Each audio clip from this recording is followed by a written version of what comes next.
ನಮಸ್ತೆ ಟಿವಿ 20 ಕನ್ನಡ ವಾಹಿನಿಗೆ ಸ್ವಾಗತ. ಜಿಟಿ ದೇವೇಗೌಡರು ಹೊಗಳೋದು ಎಷ್ಟೊತ್ತು, ಬೈಯೋದು ಎಷ್ಟೊತ್ತು, ತಲೆ ಕೆಡಿಸಿಕೊಳ್ಳಬೇಕಾಗಿಲ್ಲ ಎಂದು ಚಿನ್ನರಾಯಪಟ್ಟಣದಲ್ಲಿ ಕೇಂದ್ರ ಸಚಿವ ಎಚ್.ಡಿ. ಕುಮಾರಸ್ವಾಮಿ ಹೇಳಿದ್ದಾರೆ. ಪಟ್ಟಣದಲ್ಲಿ ಮಾತನಾಡಿದ ಅವರು, ಜೆಡಿಎಸ್ ಶಾಸಕ ಜಿಟಿ ದೇವೇಗೌಡರು ಅವರ ಅಸಮಾಧಾನದ ಕುರಿತು ಪ್ರತಿಕ್ರಿಯಿಸಿದ್ರು. ನಾನು ಅವರನ್ನ 15 ವರ್ಷಗಳಿಂದ ನೋಡ್ತಾ ಇದ್ದೇನೆ. ಅವರು ಹೊಗಳೋದು ಎಷ್ಟೊತ್ತು, ಬೈಯೋದು ಎಷ್ಟೊತ್ತು, ಇದರಲ್ಲಿ ತಲೆ ಕೆಡಿಸಿಕೊಳ್ಳಬೇಕಾದ ಅಗತ್ಯವಿಲ್ಲ. ನಮ್ಮ ಪಕ್ಷದಲ್ಲಿ ಯಾವುದೇ ಗೊಂದಲಗಳು ಇಲ್ಲ ಅಂತ ಸ್ಪಷ್ಟಪಡಿಸಿದ್ರು. ಅವರಿಗೆ ವೈಯಕ್ತಿಕ ಸಮಸ್ಯೆಗಳು ಇರಬಹುದು, ಆದರೆ ಅದು ಪಕ್ಷದ ಸಮಸ್ಯೆಯಲ್ಲ. ಅವರ ಅಸಮಾಧಾನ ವೈಯಕ್ತಿಕವಾಗಿ ಇರಬಹುದು, ಪರ್ಸನಲ್ ಅಜೆಂಡಾ ಇರಬಹುದು ಎಂದು ಹೇಳಿದ್ರು. ನಮ್ಮ ಪಕ್ಷದಲ್ಲಿ ಗುಂಪುಗಾರಿಕೆ ಇಲ್ಲ, ಗೊಂದಲಗಳು ಇಲ್ಲ ಅಂತ ಕುಮಾರಸ್ವಾಮಿ ಪುನರುಚ್ಚರಿಸಿದ್ದಾರೆ. ಬೇರೆ ಪಕ್ಷದ ಗೊಂದಲದ ಬಗ್ಗೆ ನಾನು ಉತ್ತರ ಕೊಡೋದು ತಪ್ಪು. ಬಿಜೆಪಿ ಹೈಕಮಾಂಡ್ ಇದೆ, ಅವರು ಸರಿಪಡಿಸಿಕೊಳ್ತಾರೆ ಎಂದು ಬಿಜೆಪಿ ಒಳ ಜಗಳದ ಬಗ್ಗೆ ಮಾತನಾಡಲು ನಿರಾಕರಿಸಿದ್ರು. ನಮ್ಮ ಪಕ್ಷದಲ್ಲಿ ಏನಿದೆ, ಏನಾಗಿದೆ ಬಿಡಿ, ಅವ್ರದ್ದು 15 ವರ್ಷದಿಂದ ನೋಡಿದ್ದೀನಿ, ತಲೆ ಹಾಕಿ ಕೆಡಿಸ್ಕೊತೀರಿ. ಅವ್ರು ಹೊಗಳೋದು ಎಷ್ಟೊತ್ತು ಮತ್ತು ಬೈಯೋದು ಎಷ್ಟೊತ್ತು. ನಮ್ಮ ಪಕ್ಷದಲ್ಲಿ ಯಾವುದೇ ರೀತಿ ಗೊಂದಲಗಳಿಲ್ಲ. ಅವ್ರಿಗೆ ವೈಯಕ್ತಿಕವಾದೇನೋ ಸಮಸ್ಯೆಗಳಿರ್ಬೋದು, ಪಕ್ಷದ ಸಮಸ್ಯೆ ಅಲ್ಲ ಅದು. ಅವ್ರ ವೈಯಕ್ತಿಕ ಸಮಸ್ಯೆಗಳಿಂದ ಅವ್ರದ್ದೇನೋ ಪರ್ಸನಲ್ ಅಜೆಂಡಾಗಳಿರ್ಬೋದು. ಆದರೆ ನಮ್ಮ ಪಕ್ಷದಲ್ಲಿ ಯಾವುದೇ ಗೊಂದಲ ಇಲ್ಲ, ಯಾವುದೇ ಗುಂಪುಗಾರಿಕೆ ಇಲ್ಲ. ಬೇರೆ ಪಕ್ಷದ ಅವ್ರ ಪಕ್ಷಕ್ಕೆ ಸೇರಿರ್ತಕ್ಕಂಥ ಅದಕ್ಕೆ ನಾನು ಉತ್ತರ ಕೊಡ ತಪ್ಪಾಗುತ್ತೆ. ಅವ್ರ ಹೈಕಮಾಂಡ್ ಇದೆ, ಅವರದೆಲ್ಲ ಸರಿಪಡಿಸ್ಕೊತಾರೆ. ಅದು ನಮಗೆ ಸಂಬಂಧ ಇಲ್ಲ. ಕಾಂಗ್ರೆಸ್ನವ್ರು ಅವ್ರು ತೀರ್ಮಾನ ಮಾಡ್ಕೋಬೇಕು, ಅದು ನನಗೇನು ಸಂಬಂಧ. ನಾನು ನೋಡಿ, ಬಜೆಟಲ್ಲಿ ಬರದೇ ಇರ್ಬೋದು. ಹಾಸನದ ಏರ್ಪೋರ್ಟ್ ವಿಷಯದಲ್ಲಿ ಈಗಾಗಲೇ ನಾನು ಸಿವಿಲ್ ಏವಿಯೇಷನ್ ಮಿನಿಸ್ಟರ್ ಹತ್ರ ಚರ್ಚೆ ಮಾಡಿ ಅಲ್ಲಿಂದಲೇ ಏನಾದರೂ ಹೆಚ್ಚಿನ ರೀತಿಯಲ್ಲಿ ನೆರವನ್ನು ಪಡಿಬೇಕು ಅನ್ನೋದಕ್ಕೆ ಪ್ರಯತ್ನ ಪಡ್ತಾ ಇದ್ದೇನೆ.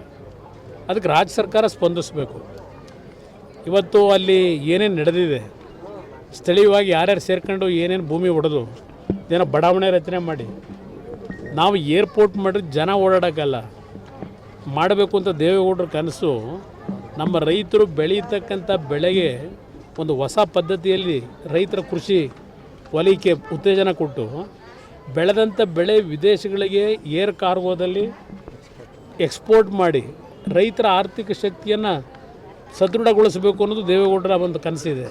25 ವರ್ಷದಿಂದ ಪಾಪ ಅದರ ಬಗ್ಗೆನೇ ಅವ್ರ ಚಿಂತೆ. ಇವರು ಎಷ್ಟರ ಮಟ್ಟಿಗೆ ಇವರು ಬೆಂಬಲ ಕೊಡ್ತಾ ಇದ್ದಾರೆ, ಇದು ಇರ್ತಕ್ಕಂಥ ಪ್ರಶ್ನೆ. ಅವರು ಎಲ್ಲ ರೀತಿ ಸಕಾರಾತ್ಮಕ ಸ್ಪಂದಿಸಿದ್ದಾರೆ. ಜೊತೆಗೆ ಒಂದು ಇಲ್ಲಿಯ ಇನ್ಫ್ರಾಸ್ಟ್ರಕ್ಚರ್ ಸೆಕ್ರೆಟರಿ ಏನಿದ್ದಾರೆ, ಒಂದು ಸಭೆ ಕರೀರಿ ಅಂತಲೂ ರಿಕ್ವೆಸ್ಟ್ ಮಾಡಿದ್ದೀನಿ. ಮಿನಿಸ್ಟ್ರಿಗೆ ಕರೀತಾರೆ ಸದ್ಯದಲ್ಲಿ. ರಾಜ್ಯದಲ್ಲೇ ಅವರು ಹೋರಾಟ ಮಾಡಬೇಕು ಅನ್ನೋದಿದೆ. ಅವರು ನನಗೀಗೇನು ಹೆಚ್ಚಿನ ಜವಾಬ್ದಾರಿ ಪ್ರಧಾನಮಂತ್ರಿಗಳು ಕೊಟ್ಟಿದ್ದಾರೆ. ಇಲ್ಲಿ ಪಕ್ಷದ ಸಂಘಟನೆಗೆ ನನ್ನ ವಯಸ್ಸಿನ ಸಮಸ್ಯೆ ಇದ್ದರೂ ಪಕ್ಷದ ಸಂಘಟನೆಗೆ ಕಾರ್ಯಕರ್ತರಿಗೆ ಒಂದು ಶಕ್ತಿ ತುಂಬಲಿಕ್ಕೆ ನಾನೇ ಓಡಾಡಬೇಕು ಅಂತಕ್ಕಂಥ ನಿರ್ಧಾರ ಮಾಡಿದ್ದೀನಿ ಅಂತ ಈಗಾಗಲೇ ಘೋಷಣೆ ಮಾಡಿಬಿಟ್ಟಿದ್ದಾರೆ.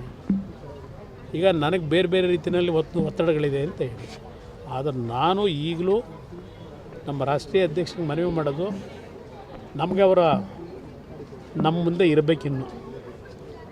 ಈ ರಾಜ್ಯಕ್ಕೆ ಅವರ ಒಂದು ಕನಸುಗಳೇನಿತ್ತು ಅದನ್ನು ನನಸು ಮಾಡತಕ್ಕಂಥ ಒಂದು ಕಾಲ ಈ ನಾಡಿನ ಜನತೆ ಕೊಡ್ತಾರೆ ಅಂತಕ್ಕಂಥ ನಂಬಿಕೆ ಇಟ್ಕೊಂಡಿದ್ದೇನೆ.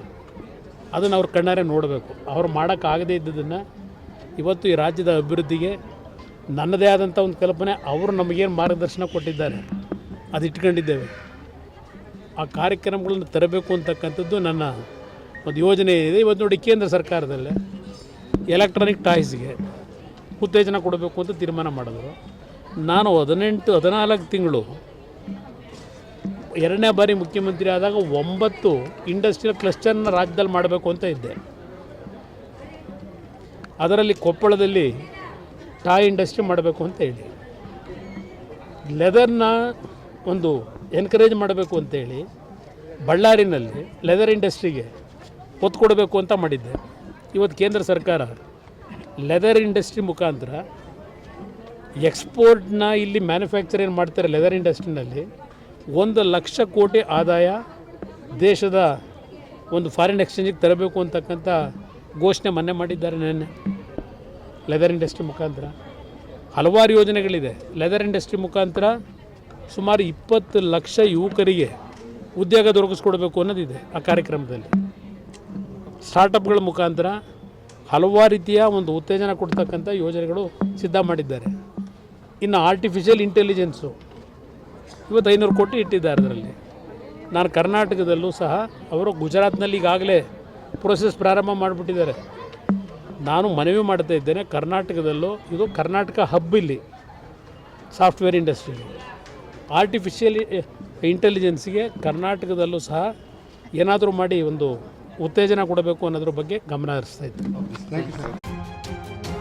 ಕನ್ನಡಿಗರ ಮೆಚ್ಚಿನ ನಿಮ್ಮ TV20 ಕನ್ನಡ ವಾಹಿನಿ ಇದೀಗ ಟಿವಿಯಲ್ಲಿ ಲಭ್ಯ. ಕರ್ನಾಟಕ ಮತ್ತು ದೇಶ ವಿದೇಶದ 360 ಡಿಗ್ರಿ ಸುದ್ದಿ ವಿವರವನ್ನ ಪಡೆಯುವುದಕ್ಕೆ TV20 ವಾಹಿನಿಯನ್ನು ಲೈಕ್ ಮಾಡಿ, ವಿಡಿಯೋಗಳನ್ನು ಶೇರ್ ಮಾಡಿ, ಕಮೆಂಟ್ ಮಾಡಿ, ಸಬ್ಸ್ಕ್ರೈಬ್ ಮಾಡಿ. HCN ಕೇಬಲ್ 842 ನಂಬರ್ನಲ್ಲಿ ಹುಕ್ಕೇರಿ ತಾಲೂಕು ಹಾಗೂ ಸಂಕೇಶ್ವರದ ಸುತ್ತಮುತ್ತಲಿನ ಹಳ್ಳಿಗಳಲ್ಲಿ ಲಭ್ಯ.